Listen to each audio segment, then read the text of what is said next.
کسی افسانوی سرزمین کے شہزادے کی طرح جو جادو کے محلوں اور برادریوں سے سوئی ہوئی شہزادیوں کو جگا لاتے ہیں۔ حسین چہرہ، جامع جیب جسم، نفیس ترسے ہوئے ہونٹ، بڑی بڑی بے قرار آنکھیں اور نہایت مہذب اور سلجھی ہوئی زبان۔ شاعر ان کے دوست نہیں، درباری ہیں۔ ان سب کے علاوہ یونیورسٹی کے اور بھی اساتذہ اور طالب علم اور لکھنؤ کے قدیم اساتذہ جامع وار کی شیروانیاں پہن کر آئے ہیں اور دو زانو بیٹھے ہیں۔ اس سے پہلے اردو ادب کی تاریخ میں کبھی بزرگ اور معمر شعراء اور نوعمر شاعروں کا کلام سننے نہیں آئے تھے۔ سب ہماتن انتظار ہے کہ نووارث شعراء سومناتھ چب کے ساتھ اندر داخل ہوتے ہیں۔ یہ اس عہد کے باغی ہیں، سرفرے عیش و نشاط کے دل دادا مگر کفن بردوش۔ یہ ابھی عظیم نہیں ہیں لیکن ان کے نام افسانے بن چکے ہیں۔ اردو شعر و ادب کے نئے دھارے اب ان کے نام پر بہیں گے۔ یہ نیا جذبہ، نیا احساس، نئی زبان لے کر آئے ہیں۔ ماضی کا سارا ورثہ ان کے پاس ہے، جدید تعلیم کی اعلیٰ ترین ڈگریاں ان کے پاس ہے۔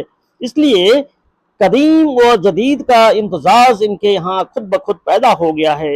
یہ پرانے ہیروں کو نئی طرح تراش رہے ہیں۔ ہجر و وصال کی داستانیں ان کو آتی ہیں، محبوب کے بعد وعدے فردہ کی لذت سے واقف ہیں، لیکن ہندوستان کی آزادی ان کی سب سے بڑی محبوبہ ہے، اور اس محبوبہ کے سامنے نئی شاعری پر اعتراض کرنے والوں کی گردن بھی جھک جاتی ہے۔ نووارث شعراء کی طرف بے شمار نگاہیں اٹھتی ہیں، نگاہیں جن میں محبت کی گرمی ہے، نگاہیں جن میں سرد مہری ہے، عاشقانہ نگاہیں، رقیبانہ نگاہیں، لیکن ہر نگاہ میں ایک سوال ہے، کون کون ہیں؟ یہ مزاج ہیں، خسپوش مگر چاک گریباں، آنکھوں کی گہری اداسی میں شوخی کی بجلیاں چمک رہی ہیں۔ اس کے باریک ہونٹوں کی نرم شریر مسکراہٹ کو لکھنؤ میں کون نہیں جانتا؟ اس کے گلے اور شعر میں بقول فیض کے مغنی کے نغمے کا وفور ہے۔ جوش نے اس کی شخصیت کی ایک فکرے میں سمیٹ لیا ہے۔ وہ ایک نگاہ میں دنیا کے سارے حسن کو اور ایک گھونٹ میں دنیا کی ساری شراب کو پی جانا چاہتا ہے۔ اس محفل کیف و مستی میں، اس انجمن عرفانی میں سب جام بکف بیٹھی ہی رہے، ہم پی بھی گئے، چھلکا بھی گئے، اور یہ فیض احمد فیض ہے۔ لاہور کے گلی کوچوں کی تخلیق، چہرے کی مسکراہٹ اداس ہے، لیکن آنکھیں نرم اور محبت بھری، آواز میں ہلکا سا گداز، اور شعروں میں دل کی دھیمی دھیمی آنچ جو لفظوں کے سنگیت کو پگھلا کر رنگ بنا دیتی ہے، اور ہر مصرع ایک پینٹنگ بن جاتا ہے، ایک حسین و جمیل تصویر جو دل میں آویزاں ہو جاتی ہے۔ تسبیحیں و استعارے نرم رو شعروں کے اندر بجلیوں کی طرح کونپتے ہیں اور آنکھیں چکا چوندھ ہو جاتی ہیں، مگر یہ بجلیاں ہیں جو صرف فیض ننھے ننھے شرارے سے بنا سکتا ہے۔ دل کے ایواں میں لیے گلشدہ دل کے ایواں میں لیے گلشدہ شمعوں کی قطار، نور خورشید سے سہمے ہوئے اکتائے ہوئے، حسن محبوبے کے سیال تصور کی طرح اپنی تاریکی کو بھینچے ہوئے لپٹائے ہوئے۔ دل کے ایواں میں لیے گلشدہ شمعوں کی قطار، نور خورشید سے سہمے ہوئے اکتائے ہوئے، حسن محبوبے کے سیال تصور کی طرح اپنی تاریکی کو بھینچے ہوئے لپٹائے ہوئے۔ اور یہ جذبی ہے، سب سے بے نیاز اور سب سے الجھتا ہوا، حساس چہرے پر عمر بھر کے مصائب اور مفلسی کی تلخی، آنکھوں میں محبت کی بے پناہ بھوک، اور حسین ترنم میں ایک دوز کیفیت جس کو اس کی آواز کی رچی ہوئی سرساری بھی چھپا نہیں سکتی۔ کسی کا احسان اٹھانے کو تیار نہیں ہے، زندگی کو بھی دھتکارتا ہے اور موت کو بھی۔ نائے موت خدایا تباہ حالی میں، یہ نام ہوگا غمِ روزگار سہ نہ سکا، اور یہ مخدوم محی الدین ہے۔ حیدرآباد کا انقلابی سنگ اسود سے تراشا ہوا آبنوسی چہرہ، بلند پیشانی، سگکتا آنکھیں، مسکراہٹ میں گرم جوشی اور باتوں میں بے انتہا یقین اور اعتماد، ترنم بے پناہ ہے جس میں صرف نشاط ہی نشاط ہے۔ انقلاب اور رومان کے دوراہے پہ کھڑا ہوا انتظار کر رہا ہے۔ کہنا مشکل ہے کہ یہ دکن کی کسی ساؤنی سلونی محبوبہ کا انتظار کر رہا ہے یا ہندوستان کی آزادی کا۔ رات بھر دیدے نمناک میں لہراتے رہے، سانس کی طرح سے آپ آتے رہے جاتے رہے۔ پتیاں کھڑکی تو میں سمجھا کہ آپ آ ہی گئے، سجدے مسرور کے مسجود کو پا ہی گئے۔ آ گئی تھی دلے مستر میں شکے بائی سی، بج رہی تھی میرے غم خانے میں شہنائی سی۔ اور یہ جانثار اختر ہے، موالد شعرا کے ہجوم میں تنہا، جسے شاعری اپنے والد مستر خیرآبادی سے ورثے میں ملی ہے، اپنے آپ سے الجھا ہوا خود ہی سنجیدہ ہو جاتا ہے اور خود ہی مسکراتا ہے۔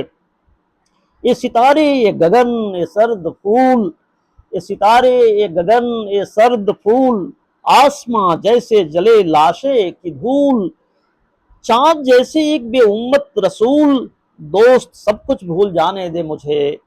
اور یہ سردار جعفری ہے۔ کرشن چندر کا یہ کہنا ہے کہ اس کے چہرے پر ہنستے ہتھوڑے کا نشان ہے۔ پروفیسر محمد مجیب کی رائے ہے کہ وہ رنگین تصویریں نہیں بناتا بلکہ پتھروں سے بت تراشتا ہے۔ سرمائے کے سمٹے ہوئے ہونٹوں کا تبسم، مزدوروں کے چہرے کی تھکن ہے کہ نہیں ہے، وہ زیر افق صبح کی ہلکی سی سفیدی، ڈھلتے ہوئے تاروں کا کفن ہے کہ نہیں ہے، پیشانی یہ افلاس سے جو پھوٹ رہی ہے، اٹھتے ہوئے سورج کی کرن ہے کہ نہیں ہے۔ نوالد شعرا کے اس مشاعرے میں نون میم راشد کے بھی آنے کی خبر تھی، جس کے سر اردو شاعری میں آزاد نظم کا صحرا ہے۔ پطرس کے نزدیک وہ ایشیا کا سب سے بڑا شاعر ہے، لیکن یہ حقیقت ہے کہ اردو زبان راشد کو کبھی فراموش نہیں کرے گی۔ مشاعرہ ختم ہونے کے بعد جب ہم آدھی رات کو گھر پہنچے تو آندھی کا طوفان اور اس کا زور کچھ بڑھ سا گیا تھا، سردی بھی بلا کی تھی۔ گھر میں فرنیچر کے نام پر ایک میز، بیت کی چند کرسیاں اور موج کے 3 پلنگ تھے۔